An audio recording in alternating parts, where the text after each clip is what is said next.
This is Morning Express, and thank you for joining. Well, it's time for us now to go to the newsroom, and the newsroom is where we look at some of the big stories that have been making headlines and whether we have done justice to them. Speaking of justice, well, we're going to be talking about the ICC, but let me first start by introducing our panel this morning, and I'll start with the lady who is Dr. Buka. Good to have you, and it's been a while. Karibu sana. Asante. Dr. Buka is the chair for journalism department in Multimedia University.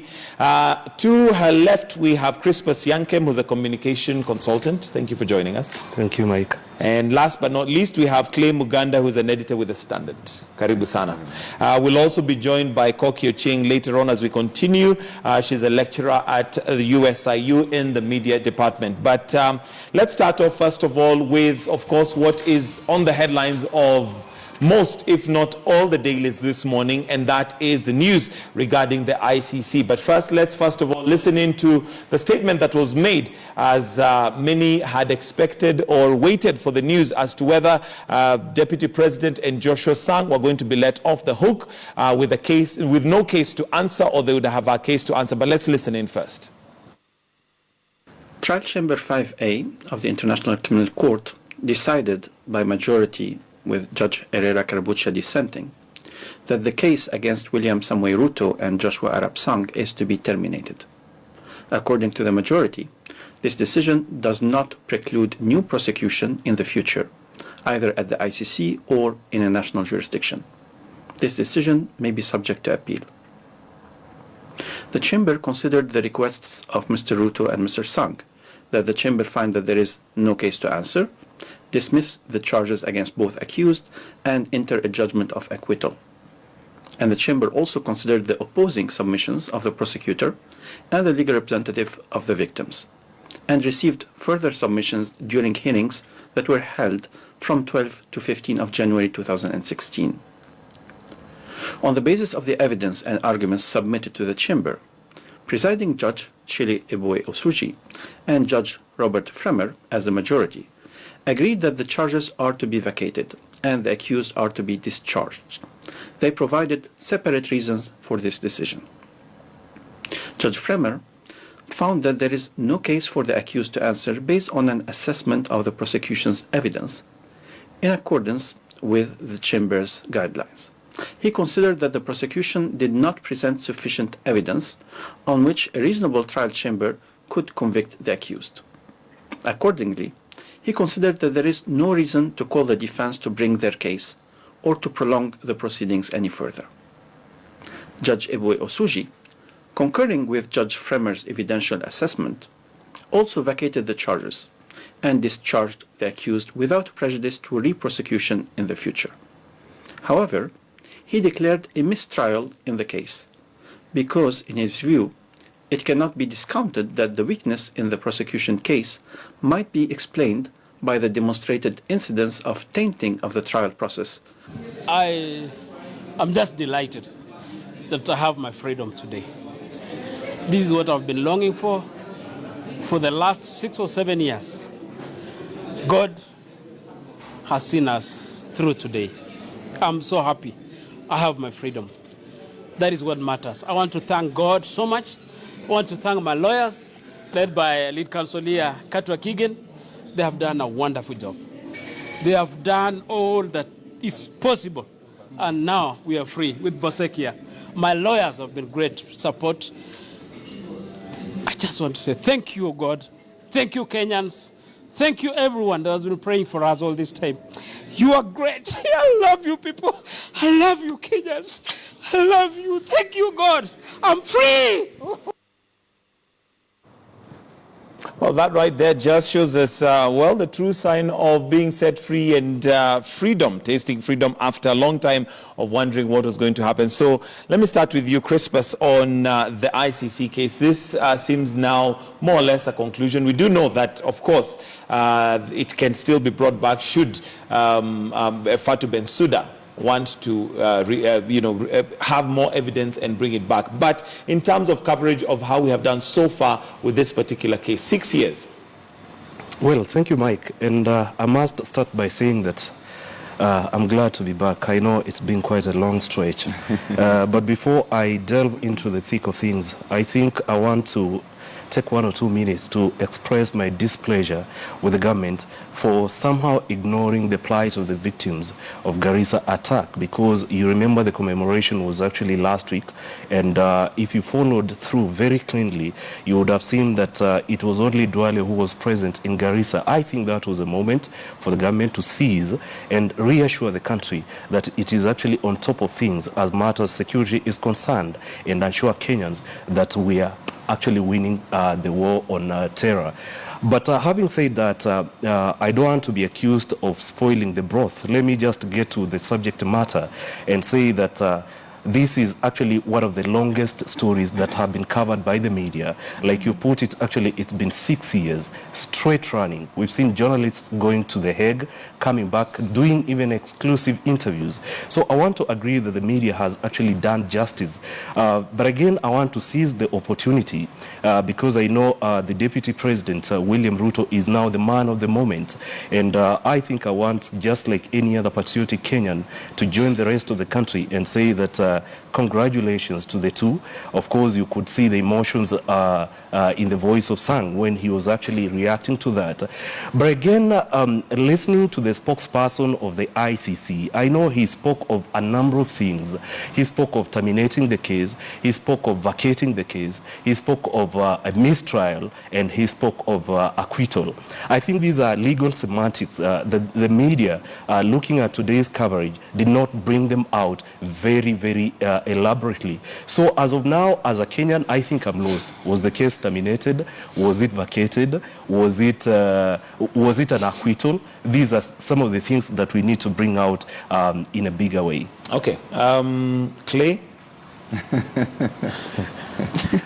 6 years of one story. Do you think we've done justice? Should this be the point where possibly we say, okay, done deal? And like CRISPR says, is it clear? Is this case really terminated? I think what the media, when it comes to covering the so-called suspects at The Hague, the media did a wonderful job. I mean, we sent teams out there back and forth. Actually, this time I think we didn't send because of the way the ruling was being made. But we cannot ignore the fact that the plight of the victims, there's nobody who is answerable right now, but we cannot ignore the fact that actually they're victims of post-election violence and the IDPs, but their cases were never covered as much as, the plight were never covered as much as it should have been, because there are very many instances where the compensation scheme, the resettlement scheme or resettlement process was actually skewed in favor of other communities, and all this we never brought them to light. There are people actually who are still living in slums in other parts of this country because they were evicted from where they had set up their businesses and all that, and then they were dumped and told, like, okay, you guys have land. There's this thing they call integrated IDPs. What is an integrated IDP? You used to live in Nakuru, you were kicked out of Nakuru, you were dumped somewhere in Siaya, and you're being told, like, now you're living among your community, you're an integrated IDP. The other people from other communities who used to do businesses in Nyanza who were evicted, actually they were compensated. So the compensation scheme was very skewed, and we've never written much about that. As far as the ICC is concerned, the ICC, the suspects and all that, I kept on saying, for me, it was not about this case is going to be won on the streets and all that. I did not care much about the noises the politicians were making. But what I kept on saying is that this case will be won at The Hague. It will be won in the court, it will be won or lost in the court, not on the streets. On a personal level, I am indifferent to the case. I'm indifferent to the outcome. I'm totally indifferent to it. I'm not celebrating. I'm not going to congratulate anybody. I am not sad at that the so-called suspects have been released.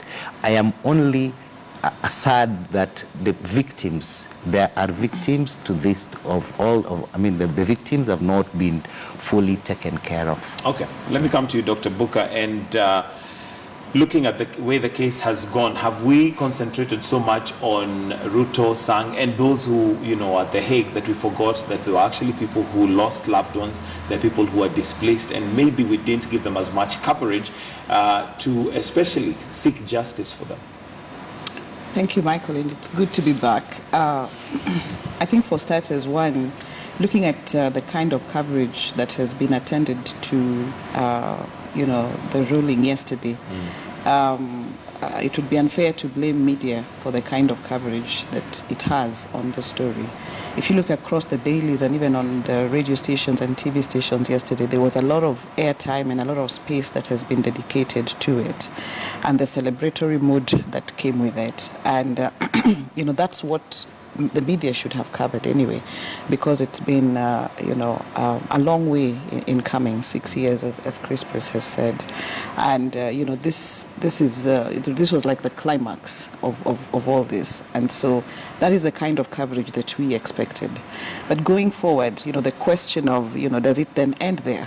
Maybe not. I mean, there are lots of things that haven't been addressed sufficiently. One of them is breaking it down, for the local person, and even not just for the local person. Even I was watching that yesterday, and at some point I got confused, and I actually need that broken down for me, as a media consumer. What does this mean? And going forward, then that media houses that need to spend time, just breaking down what this actually means for the local person. But secondly, that it doesn't end there. That we also need to realize that there's another end to this story. And as Clay puts it, what happens to the victims? I think we need to realize that it was not just about, the ICC cases and the prominent personalities involved, but also the people on the ground who are affected, who've been displaced, who, 6-7 years down the line are still trying to reconstruct, their lives. And the families of those that, that died in it, and the kind of compensation that has been, accorded to them. And so I don't think that we should forget and move on and say it's a closed case and that we shouldn't cover it any further. I think this is an opportunity for us as a country to go back and ask ourselves, what have we done? To bring closure on all aspects of it, that we do not wish away, the victims of the post-election violence. Okay. Yeah. Crispus, still on ICC and looking at this particular ruling that was given yesterday, if we reflect back in 2007, 2008, it looks like there is really nobody to blame if we are to go by this. Have we gone into the intrigues of looking what really caused this violence? We have 2017 not too long from now. Are we likely to see a repeat if, as the media, we don't do our part in trying to fish out what exactly happened in 2007, 2008? Do you think we have done that effectively? I think first of all is to agree that there are actually quite a lot of things that are yet to be done, like Clay said. And today I can't fail to notice the emotion in Clay's commentary. I don't know why he's so low, but like I said, I think we only need to do the noble thing. And the noble thing is, first of all, to appreciate that a ruling has been done, has been made by ICC. We cannot actually wish away that. That is a fact. But again, we agree that there are a number of things that are supposed to be done. First of all, is to appreciate the fact that the country is actually still very much divided along political and tribal lines. You only need to go to social media and see what people are writing. It will be foolhardy for us actually to assume that everything is right. At this particular time, I wouldn't actually blame the media respectively. Going back to your question, I think the media has done what was supposed to be done at the moment, because like I said, we've seen a lot of coverage in terms of even trying to break down what exactly going to the Hague meant, the convictions and the exclusive interviews. But going forward, I think right now what the media should be doing is actually to look for the man who handed that envelope to Luis Moreno Ocampo, the former prosecutor of ICC, and try to make sense of it. What exactly does he now think about the ruling, now that all the suspects, the 6 suspects that were handed over to the ICC are free?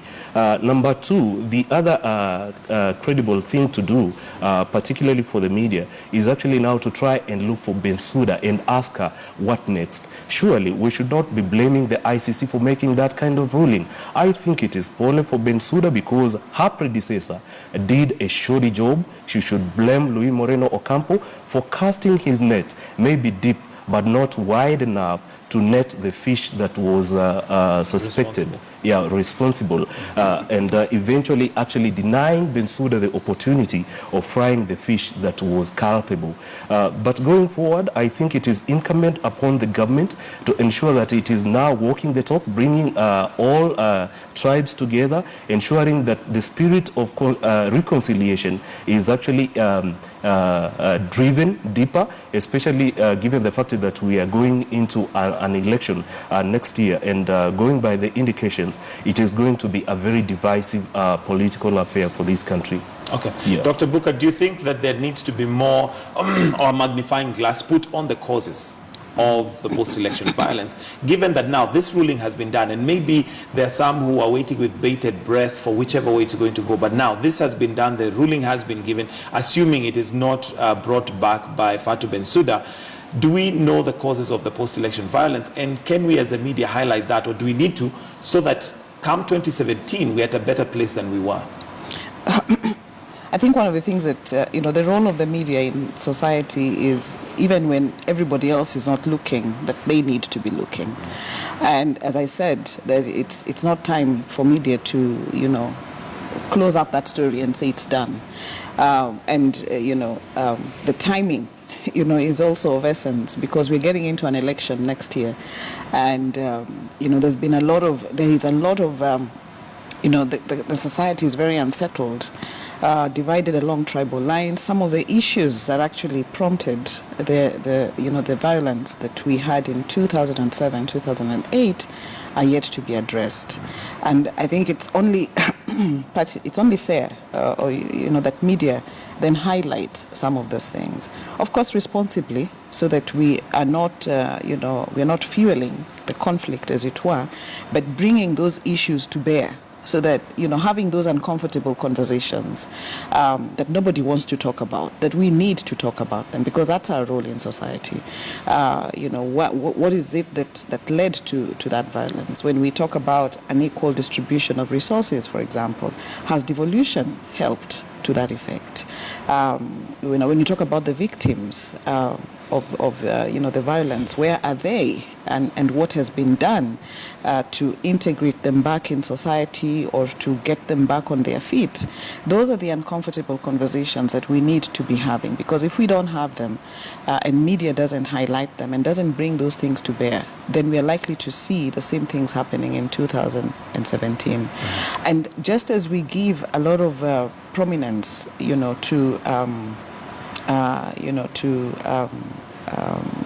the deputy president and to Sang, we also need to give prominence to the victims. I think we cannot forget that there were people to this. It's just, there were victims, and there are those who have suffered as a result of this, and it's only fair that we also accord them the same amount of airtime, because we are likely to get lost in the celebration and forget that there's another side, to that story, which needs to be covered. And at the moment, I think media would be the only objective platform for that kind of coverage to happen. Okay.